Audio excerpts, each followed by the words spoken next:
So, and tell me, is there any specifics? Is it an arachnophobia? Is it just insects in general? Anything? I definitely have arachnophobia, okay. for sure. I also am terrified of millipede type things. Those okay. are, but it's not uncommon. And there's a butterfly flying around, so I don't know if you're worried about them. No. Worried about butterflies? Not butterflies, not ladybugs. Good catch. So I wanted to, I just want to let you know. But what are we talking about when we're talking dangerous, right? So we're talking about, let's let it Scorpion type things. Let's see. Here's one of our more dangerous animals. And the reason it's dangerous is because I really don't want to be poking it and pushing it because the venom in this little scorpion can hurt me pretty bad. Wow. But is it okay if I open it? He can't jump out of here. Sure. Okay. But you will see that danger is very relative. He is extremely tiny. He's probably buried in the sand here. There he is. Extremely tiny little animal. This is something that, obviously a newspaper could end its life. Sure. You could run away from it. So, again, danger is very relative. This is a desert iron-clad beetle, and he's got a little waxy cuticle on his back that's looks like a sheet of iron, which is hence the name. But he's such a small guy that they don't feel like anything other than just like a little scritch on my hands. If you'd like, you can put your hand near, or if you want me to just put him right in there and dive right in. Sure. Mm-hmm. All right. You tell me if you want me to take him out. There you go. Oh, this is weird. I kind of feel like I'm holding an animal and not a bug. Mm-hmm. We've had lots of gallery interpreters and other staff people who've come in with phobias and who have eventually, through getting to know individual animals, just learn to love them and seeing their behavior and learning to understand them as individuals can make a huge difference in their ability. Way to go. These are the garbage men of the world. They clean up everything that is left behind. They clean up the forest floor. They're scavengers, just like any other scavenger, just like any mammalian scavenger you can think of. And he's holding pretty still, so he's a good one to touch because he's quite still right now. They're actually extremely clean animals. They are constantly grooming themselves. Yes, he's going to be as clean as the environment he walks in, but it does not mean that they are vectors for disease the way people think they are. Kind of a big looking one, but again, totally harmless, one of the sticks. Makes some people nervous at first until once again I point out that what we're looking at here is basically just like a goat. He's an herbivore and he's just crunching everything down. All right, how you feel about this?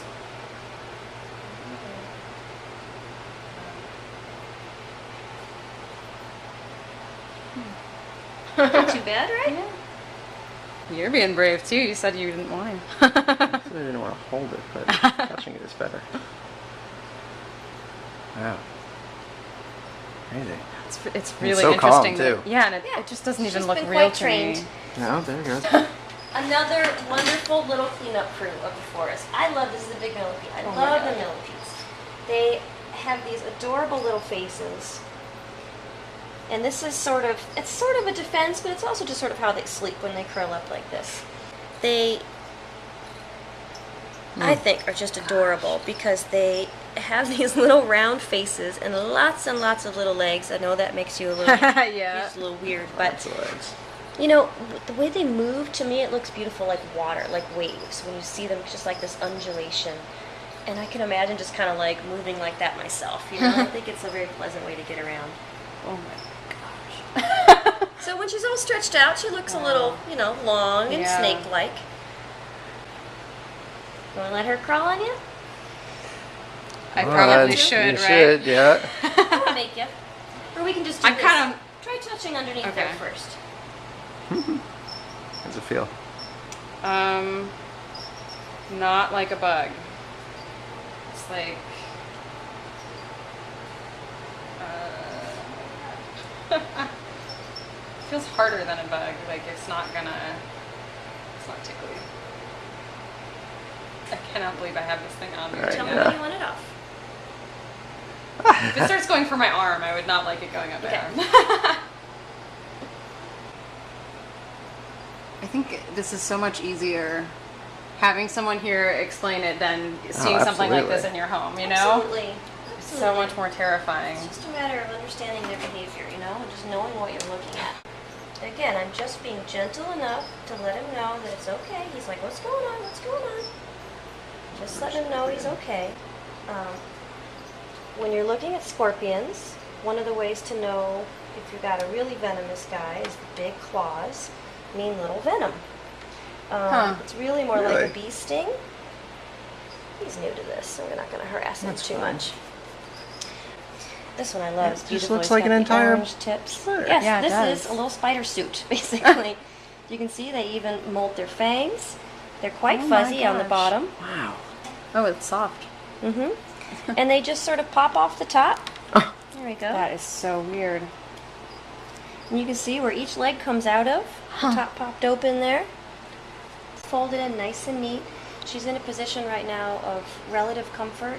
She's not in a position where she could even really defend herself because I've got all her defensive parts held on. But if she were upset, she would be letting me know right now. She'd be squirming. She'd be moving her fangs around. Whatever legs I'm not pinning down, she'd be moving them around. She's quite calm and relaxed and very used to this. Again, could I go grab a wild one like this? No. But she's been quite trained by us to get used to touching. She's been touched by hundreds of children, if not thousands. So, quite velvety, actually. Little puppy dogs. Wow. Isn't she a great gal? She puts up with so much. Just like, whatever. I'm happy. I get my food. For the most part, you know, this is Hollywood here that's playing on our brains. Yeah. They want us to think that they're creeping after us, and they have zero interest in us whatsoever. Barely even aware of our existence, except that we lift up their cages and, you know, drop in food.